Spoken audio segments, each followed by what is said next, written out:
Hello viewers, नमस्कार। आप सभी का स्वागत है पाथफाइंडर्स बाय अन अकेडमी पर। तो मैंने आपको कल ही ये न्यूज़ बताया था कि अमेरिका जो है वो अपने सारे नॉन एसेंशियल स्टाफ्स को मिडिल ईस्ट से बाहर निकाल रहा है। यूनाइटेड किंगडम ने भी वार्निंग दे रखा था कि जितने भी शिप्स गल्फ रीजन से क्रॉस कर रहे हैं, वो चाहे स्ट्रेट ऑफ हॉर्मुज हो जाए, बबल मंदाब स्ट्रेट हो जाए, तो वो काफ़ी ध्यान बरतें। अब ये इसीलिए फ्रेंड्स, बिकॉज इसराइल और ईरान के बीच में वॉर, इसकी प्रोबेबिलिटी काफ़ी ज़्यादा हाई थी। इसराइल तो इनफैक्ट पिछले कई सालों से एक तरीके का मौका ढूंढ रहा था कि ईरान के ऊपर कैसे अटैक किया जाए, लेकिन उस प्लान में काफी सारी बाधाएं आई। सबसे बड़ा बाधा तो ये था, जो बाइडन जो अमेरिका के पास प्रेसिडेंट थे, उनकी वजह से इसराइल को इतना लेवरेज नहीं मिल पा रहा था कि वो ईरान के ऊपर एक फुल ब्लोन वॉर करे। बिकॉज फ्रेंड्स, लास्ट टाइम आपको पता है कि ईरान ने पहली बार जूइश स्टेट के ऊपर अटैक भी किया था बैलिस्टिक मिसाइल की। उसके बावजूद इसराइल जो है वो शांत था। इसके बाद आज ईरान अपने बहुत ही लोएस्ट लेवल पे है। डोमेस्टिकली इकोनॉमी तो काफी ज्यादा क्राइसिस में है ही, लेकिन जो उसका एक्सिस ऑफ रेसिस्टेंस है, वो चाहे हिजबुल्लाह के लीडर हो जाए, सीरिया में बशर अल असद की हुकूमत हो जाए, वो सब खत्म हो चुकी है और हुदीज रेबल्स भी अब अपने काफी लोएस्ट लेवल पे है। तो इसराइल के लिए यही मौका चाहिए था।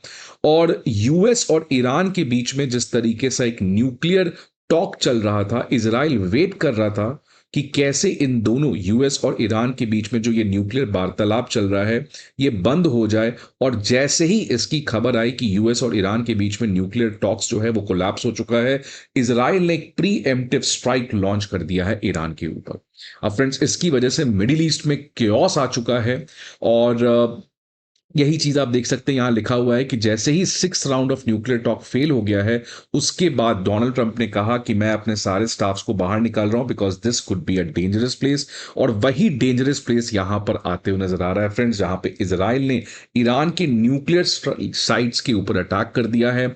और जो उसके आईआरजीसी के चीफ हैं, उसको भी इन्होंने खत्म कर दिया है। तो फ्रेंड्स, अब ईरान ने कहा है कि हम वापस से रिटेलिएशन करेंगे। अब ये जो क्राइसिस है फ्रेंड्स, इसका ऑब्वियसली इंडिया पे तो इंपैक्ट होगा। सबसे इंपॉर्टेंट तो आपको पता है, oil prices significantly shoot up करेंगे, ये तो एक बहुत बड़ा प्रॉब्लम है ही। लेकिन सबसे बड़ा डिलेमा जो भारत के लिए इस समय है फॉरेन पॉलिसी के लेकर, कि अब फॉरेन पॉलिसी में भारत को क्या स्टैंड लेना चाहिए। हमेशा अगर मैं हिस्टोरिकली बात करूं तो इंडिया का आपको पता है एक बैलेंस्ड अप्रोच रहता है, जहां पे हम इसराइल और ईरान दोनों को बैलेंस करना चाहते हैं। लेकिन आज के हालात काफी बदल चुके हैं फ्रेंड्स। आज ईरान, चाइना और पाकिस्तान, रशिया, ईरान, चाइना और रशिया, इनकी एक बहुत इंपॉर्टेंट पार्टनरशिप बन रही है। और इसराइल और यूएस का तो दोस्ती अच्छा है ही। अब अगर हम इसराइल के साथ जाते हैं तो ऑब्वियसली हमारा वेस्ट के साथ, खासकर यूएस और इसराइल के साथ, हमारी पार्टनरशिप एक नेक्स्ट लेवल पे बढ़ सकती है। लेकिन उसकी वजह से प्रॉब्लम आता है कि अगेन हम अपने नेबरहुड को और कॉम्प्लिकेटेड कर देंगे। और अगर हम ईरान के साथ जाते हैं तो ऑब्वियसली उसके भी फायदे हैं हमें, कि हम रशिया के साथ काफी अच्छे दोस्ती को निभा सकते हैं। और चाइना ईरान के बीच में दोस्ती है, तो चाइना के साथ भी हमारा काफी अच्छा बातचीत हो सकता है। और इनफैक्ट चाइना से हम रेयर अर्थ मेटल्स भी ले सकते हैं। तो इसका बहुत ज्यादा अभी कॉम्प्लिकेटेड सिचुएशन है कि भारत को क्या करना चाहिए। तो इसके बारे में मैं एनालाइज करूंगा कि इस समय ये जो एक क्राइसिस निकल के आया है, क्या ये भारत के लिए एक राइट अपॉर्चुनिटी है फ्रेंड्स। बिकॉज आज देखिए, यूएस ने फ्रॉड मार्शल असीम मुनीर को आर्मी परेड में बुलाया है, राइट। तो रशिया भी आपको पता है फ्रेंड्स, इंडिया के, अमेरिका के दोस्ती की वजह से आज पाकिस्तान के साथ अपने दोस्ती को बढ़ाया है। तो क्या ये सही क्राइसिस है कि उन इन सही इस क्राइसिस में अगर हमने सही स्टेप लिया, तो क्या उन सारे कंफ्यूजन्स को दूर करके भारत अपने फॉरेन पॉलिसी को काफी स्टेबल बना सकता है। मैं आपके भी व्यूज जानने का प्रयास करूंगा फ्रेंड्स, बट इस पहले न्यूज को देख सकते हैं। इस तरीके का फोटो है जहां पर इस समय बहुत बड़े क्राइसिस की तरफ मिडिल ईस्ट बढ़ते हुए नजर आ रहा है। सबसे खास बात क्या है फ्रेंड्स, की जो आईआरजीसी, ईरान का रिवॉल्यूशनरी गार्ड कॉर्प्स है, उसके जो चीफ हसीन सलामी है, ये जो टॉप न्यूक्लियर साइंटिस्ट हैं, इसको भी इजरायली अटैक में मार दिया गया है। और इसी के बीच में फ्रेंड्स, आयतुल्ला अली खमीनी का स्टेटमेंट आया है कि ईरान जो है वो रिटेलिएट करेगा इसराइल के अगेंस्ट, और साथ ही साथ यूएस के मिलिट्री बेसिस के अगेंस्ट भी, जो इन पर्टिकुलर रीजन्स में है। इसराइल के प्राइम मिनिस्टर बैकफुट पे नहीं जाते। उन्होंने कहा है कि ये जो ऑपरेशन है, ऑपरेशन, इस ऑपरेशन का नाम आपको पता है फ्रेंड्स, ऑपरेशन राइजिंग लायन है। ये ऑपरेशन बैक ऑफ नहीं होने वाला है।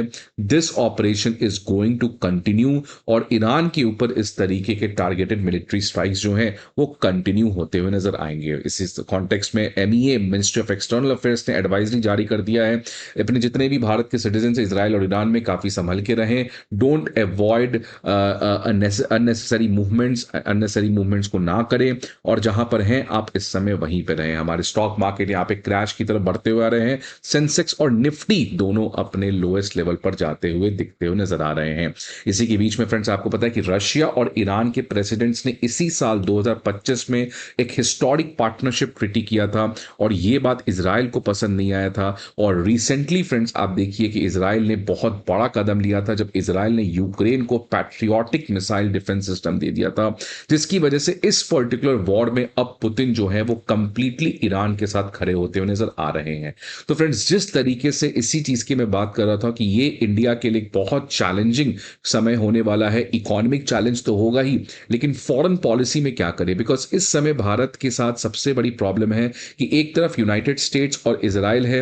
अगर मैं यूनाइटेड स्टेट्स की बात करूं तो वो इंडिया को तो back to back problem create करने का प्रयास कर रहा है, लेकिन जैसे हम यूएस के क्लोज जा रहे हैं, रशिया जो हमारा टाइम टेस्टेड पार्टनर है उसको भी हम लूज कर रहे हैं। इनफैक्ट ऑपरेशन सिंदूर में आपको पता होगा कि रशिया ने ऑल्दो पाकिस्तान की सपोर्ट नहीं की, लेकिन जितना रशिया इंडिया को सपोर्ट करता था उतना भी कोई डायरेक्ट सपोर्ट नहीं हुआ है।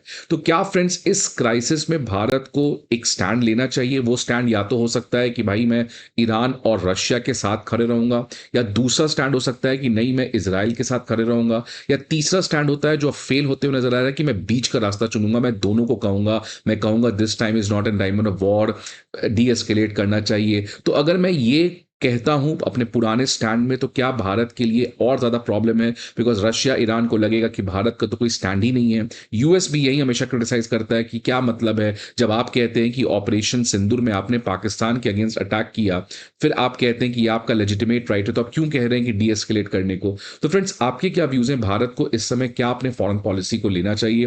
बिकॉज रशिया डायरेक्टली यहाँ पे ईरान को सपोर्ट करते हुए नजर आ रहा है, और अगर भारत यहाँ पे इसराइल के साथ जाता है, क्योंकि इसराइल पता है फ्रेंड्स आपको यूक्रेन को मदद किया है, तो एक तरीके से डायरेक्टली हम रशिया के अगेंस्ट जा रहे हैं, not only going against Iran, but this time हमारा सपोर्ट अगर इसराइल को जाता है तो हम रशिया के अगेंस्ट जा रहे हैं, जो कि एक बहुत बड़ी बात हो सकती है। सो फ्रेंड्स आपके क्या व्यूज हैं इस पर्टिकुलर न्यूज के बारे में? प्लीज आप हमें कमेंट बॉक्स में बताएं। आई होप आपको ये वीडियो अच्छा लगे।